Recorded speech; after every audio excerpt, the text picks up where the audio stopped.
Okay, घर पर जब आप बैठे हुए होते हो अकेले में, आप क्या पहनना पसंद करते हो?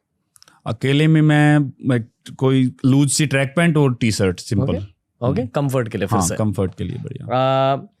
एक चीज जो लोग ओलंपियंस के बारे में बिल्कुल नहीं समझते या बिल्कुल नहीं जानते, उनकी, मेरे हिसाब से उनकी पर्दे के पीछे की ट्रेनिंग, वो मुझे लगता है कि जो देखते हैं खेलते टाइम उससे एकदम बिल्कुल ही डिफरेंट होती है, बहुत ज़्यादा ही। मैं कोशिश करूँगा कि मैं दिखा सकूँ लोगों को कैसे ना कैसे भी करके, पर वो जो ट्रेनिंग है वो असली चीज़ है। ट्रेनिंग के टाइम पे कभी उल्टी आई है? करनी पड़ी थी मुझे क्योंकि इतना सिर में दर्द और इतना, एक बार इतनी ज़्यादा ट्रेनिंग हो गई थी। उस दिन मेरी साइकिलिंग थी, मतलब बहुत ज़्यादा हार्ड और काफ़ी ज़्यादा सेट थे उसके, तो अंदर से जो भी थोड़ा बहुत खाया पिया था पूरा ऐसे अपने आप ही बाहर आने की, तो उल्टी करनी पड़ी थी। ऐसे आई नहीं है, कितनी भी ज़्यादा ट्रेनिंग कर ली तो बच गया उस चीज़ से, लेकिन करनी पड़ी थी एक बार। ओके, ये थोड़ा अजीब सवाल है, इन सवालों में से नहीं है, ठीक है, पर क्या आपके स्पोर्ट में भी स्टैमिना की जरूरत होती है? क्योंकि एक बार आपको थ्रो करना है। जी हाँ, एक बार करना है, लेकिन मैं एक चीज़ बताना चाहूँगा, स्टैमिना की जरूरत बिल्कुल होती है, क्योंकि हमारा कंपटीशन अराउंड 1 घंटे से 1.5 घंटे तक चलता है और उसमें हम लगातार कुछ ना कुछ एक्टिविटी करते रहते हैं। मतलब हम एक थ्रो करते हैं, वापस आते हैं, हमको सिर्फ बैठे नहीं रहना है, हम कुछ ना कुछ स्पीड में भाग लेंगे, हम कुछ फेंकते रहेंगे, हम स्ट्रेचिंग करेंगे, हम फिर से स्प्रिंट लगा देंगे, तो हम एक्टिविटी करते रहते हैं, हम बिल्कुल बैठ नहीं सकते, क्योंकि बैठ गए तो वो बिल्कुल ढीला हो जाएगा सब कुछ, फिर नहीं कर पाए अगली थ्रो। तो मेंटली और फिजिकली दोनों, मतलब कई जगह बहुत ज़्यादा ठंड होती है, खासकर यूरोप के जो कॉम्पिटिशन्स होते हैं तो उनमें काफ़ी ठंड होती है, तो वहाँ पे तो बहुत ज़्यादा हमको कंटिन्यू कुछ करते ना, थ्रो करके आए, अपना ट्रैक सूट डाला और फिर भागना शुरू, कुछ ना कुछ कर लिया, कुछ हेवी एक्सरसाइज कर ली, कुछ वैसे मूवमेंट करते रहे, क्योंकि अगर बॉडी ठंडी हो गई तो इंजरी भी हो सकती है। बिल्कुल। और आप परफॉर्मेंस भी अपना 100% नहीं पाओगे। और एक चीज़ और ऐड करना चाहूँगा कि हमारा मान लो कंपटीशन टाइम है 4 बजे, तो हमको अराउंड 3:30 या फिर 3:15 हमको कोल रूम में जाना पड़ता है जी, और उससे भी पहले हम वार्म अप शुरू कर देते हैं। मतलब अराउंड 4 बजे कंपटीशन है तो हम 2:30 बजे वार्म अप शुरू कर देते हैं और 4 से 5 या 5:30 बजे कंपटीशन खत्म होगा, तो अराउंड 3:30 तो नहीं, मतलब 2.5 से 3 घंटे कंटिन्यू हमको बॉडी चलाते रहना है, तो वहाँ पे स्टेमिना की जरूरत पड़ती है, जो बहुत सारे लोगों को नहीं पता। ये आपने बहुत अच्छा क्वेश्चन पूछा वैसे। मतलब मैं आपको ऑफेंड नहीं करना चाहता था, नहीं, I'm sure। बिल्कुल। ओके, मैं बस और जानने की कोशिश कर रहा हूँ। ओके, कंप्लीट द सेंटेंस, ठीक है? ओके, नीरज चोपड़ा के लिए शोहरत का मतलब है स्पोर्ट, लोगों की स्पोर्ट है। मतलब जिस वजह से आपको फेम, हाँ, जिस वजह से फेम मिला, वो रीजन अच्छा है। ओके, कि कंट्री के लिए कुछ ऐसा किया है, तो इसलिए स्पोर्ट है, इसलिए आप एक चैंप हो। हाँ, वह चैंप मैं खुद को नहीं बोलूंगा, लोग बोलते तो हम बोल अच्छा देंगे नीरज चोपड़ा चैंप है, साउंड इफेक्ट्स लाइए दोस्तों। ओके, ओके भाई, अभी थोड़ा गहरा सवाल है नीरज भाई। ओके, आप अभी वो केबीसी वाली फील दिला रहे हो। Okay, ready? हाँ, बिल्कुल। नीरज चोपड़ा के लिए प्यार का मतलब क्या है? प्यार एक बहुत ही प्योर चीज है, मुझे लगता है दिल से हो तो बहुत बढ़िया है। ऐसा सिर्फ दिखावा नहीं, दिखावा तो तंग कर देता है। तो दिल से हो तो स्पोर्टिव भी होता है और एक पॉजिटिव वाइब्स होती है वहां पे। जी, तो पता लग जाता है। ओके, एक फिल्म जिससे आपको बहुत ज्यादा मोटिवेशन मिली? भाग मिल्खा भाग काफी अच्छी लगी, फरहान अख्तर की फिल्म। ओके, क्यों? एक तो स्पोर्ट की थी वो, एक उसमें रियल स्टोरी जो मिल्खा सिंह जी ने अपनी लाइफ की बताई थी, और जिस तरीके से फरहान अख्तर ने अपने आप को उसके लिए रेडी किया, और वहाँ पे ऐसे लगा कि आप अभी भी गूगल पे चेक करोगे मिल्खा सिंह लिखोगे तो उनका फोटो आएगा कि वो एक उन्होंने रियलिटी, मतलब ऐसा लगा कि यही है। तो वो कहीं ना कहीं, वो अगर आप रियल में उस बंदे के जैसे दिखने लगो और वही पर्सनैलिटी उसमें दिखे तो वो मजा आता है, और उनकी जर्नी दिखाए उसमें। आप वैसे मोटिवेशन के लिए फिल्में देखते हो? नहीं, वैसे कभी कभी ऐसे देख लेते हैं कि भाई टाइम है तो तब देख ली, पर कुछ फिल्में हैं जो मोटिवेट करती हैं, जो अच्छी लगती हैं देख के। और कोई फिल्म है ऐसे? काफ़ी हैं, जैसे फॉरेस्ट गंप नाम की एक मूवी थी, वो बढ़िया। मैं जब लॉकडाउन था तो मैंने टॉप IMDb रैंकिंग्स की काफ़ी मूवीज़ देखी थी, तो उस टाइम भी ये मूवीज काफी देखी मैंने। ओके, फॉरेस्ट गंप मेरी भी सबसे फेवरेट फिल्म है, Oh, nice. क्योंकि बेसिकली उसकी मैसेज ये है कि अगर आपका दिल साफ है, भगवान हाँ, आपका ख्याल रख लेगा। हाँ, कोई कुछ भी कर लो फिर आप, मतलब अच्छा ही होगा उसमें, कुछ एक लेवल तक तो पहुंच ही जाओगे। बस मेहनत करो और दिल साफ रखो। हाँ, दिल साफ रखो। ओके, अगला सवाल, जैवलिन थ्रो की सबसे मुश्किल चीज क्या है? जेवलिन थ्रो की डिस्टेंस, वही है जो मेन चीज है, दूर तक फेंकना उसको। क्योंकि फेंक तो सब लेंगे, लेकिन वो एक डिस्टेंस बढ़ाते थोड़ा थोड़ा बढ़ाने में भी सालों लग जाते हैं। मतलब कितना बढ़ता है? मतलब मान लो मैं एक एग्जांपल देता हूँ आपको। 2018 में मैंने 88.06 मीटर लगाई थी एशियन गेम्स में जी, नेशनल रिकॉर्ड किया था, और मेरा बेस्ट थ्रो था वो। तो वही रिकॉर्ड तोड़ा मैंने 2021 में, और वो भी 1 सेंटीमीटर से टूटा था, 88.07 मीटर। तो वो 18 से 19 में चलो मुझे इंजरी थी, लेकिन 20 में कोविड हो गया, लेकिन मैं खेला था तब भी एक। तो 21 में फिर मैं दोबारा खेला, तो 21 में टूटा। अभी भी पिछले साल 2022 में मैंने 89.94 मीटर लगाई, तो 1.5 मीटर अभी बढ़ी है। तो ऐसा कभी कभी ऐसा भी होता है, बहुत लंबा जंप हो जाता है, काफी मीटर भी बढ़ती है। कई बार वो आपका डिस्टेंस पकड़ना भी बहुत मुश्किल होता है, तो डिस्टेंस काफी मुश्किल चीज है उसमें। आपको खुद किसकी फैशन सेंस अच्छी लगती है? विजय देवरकोंडा ये काफी अच्छे वो डालते हैं। Okay, okay, cool. मतलब मॉडर्न माचो स्टाइल है उनकी। हाँ, इंडियन भी काफी डालते हैं, तो अच्छा लगता है। मतलब एक बाल थोड़ा अच्छे से, वो भी उनको लंबे बाल रखना, और वो अच्छे लगते हैं, वो बढ़िया। आप दाढ़ी उगाओगे कभी? कोशिश करता हूँ, मुझे अच्छी नहीं लगती, पर सभी बोलते हैं यार क्या कर रखा है तूने, कटवा ले अभी। फिर मेरा मन ही उड़ जाता है कि, पर देखते हैं कभी, होपफुली आगे जाके कोशिश करूंगा कि थोड़ा उगा सकूं। नीरज चोपड़ा के सुनहरी जुल्फों का राज क्या है?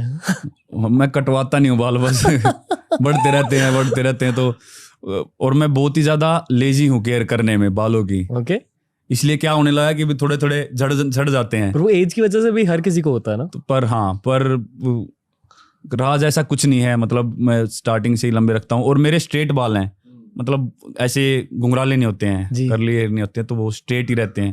तेल वेल डालते हो? तेल कभी कभी। ओके, हाँ, पहले काफी लगाता था, अभी तेल का इतनी आदत नहीं है। तो ओके, बस ये नेचुरल है। कंगा भी मुझे लगता है काफी ज्यादा 8-10 साल हो गए होंगे कंगा लगाता नहीं बालों में। तो वो पर ये शायद healthy diet, healthy sleep routines का भी एक हाँ रिजल्ट हो सकता है। कितना सोते हो वैसे आप?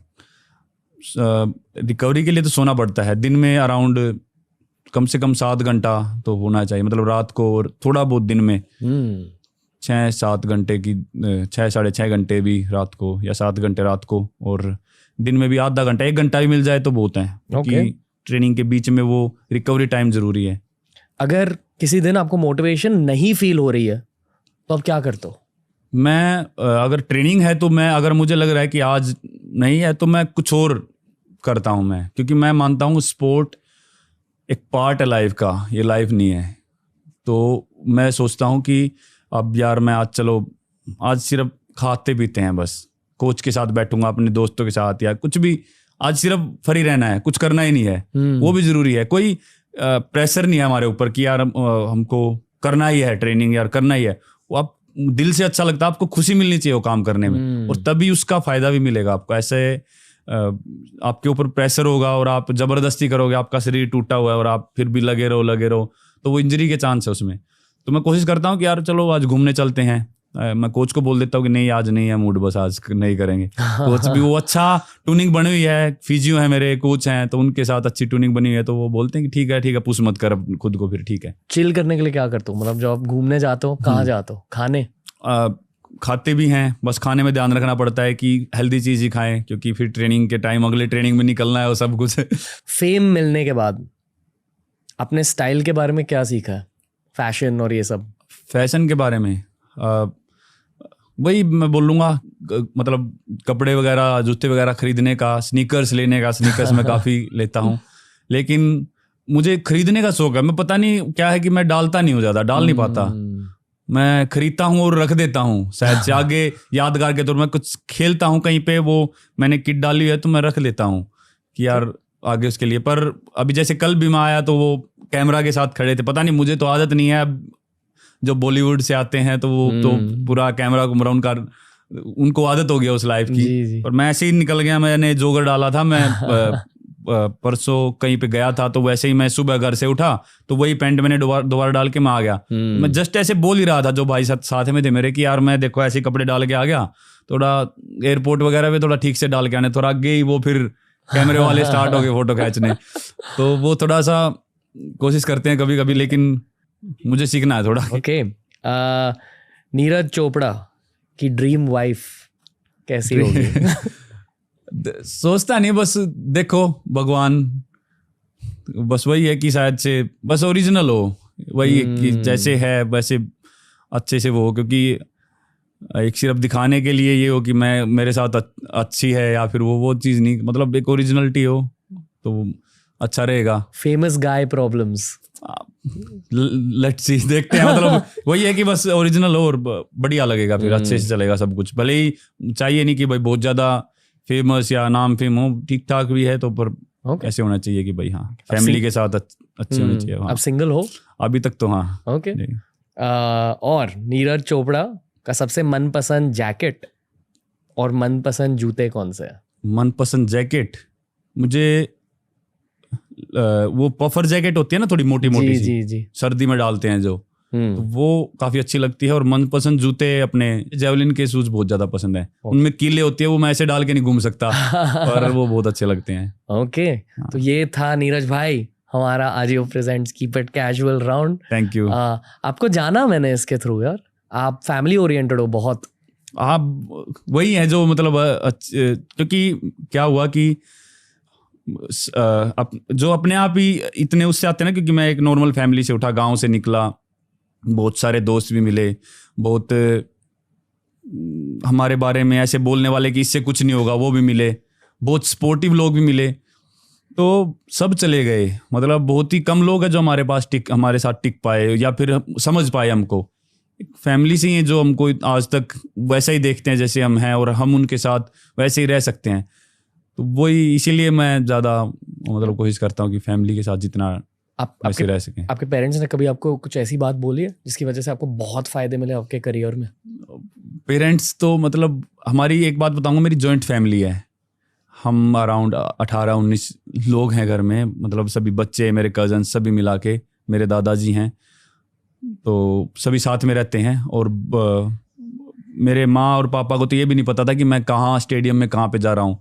छोटे अंकल हैं, उनको बहुत ज़्यादा शौक था, उनके काफ़ी करीब था मैं, तो वही मुझे सपोर्ट करते थे कि यार, वो मुझे स्टेडियम में लेके गए। ये कॉलेज की बात है कर रहा हूँ? ये स्कूल, मतलब काफ़ी टाइम पहले स्कूल में था, उस टाइम छोटा था, तो उनके काफ़ी उसमें रहा और सपोर्ट किया उन्होंने। कभी भी फैमिली की सबसे अच्छी बात लगी कि उन्होंने कभी भी मुझे प्रेशराइज नहीं किया कि यार तू मेडल जीत, तू ये कर, बस मुझे टाइम दिया।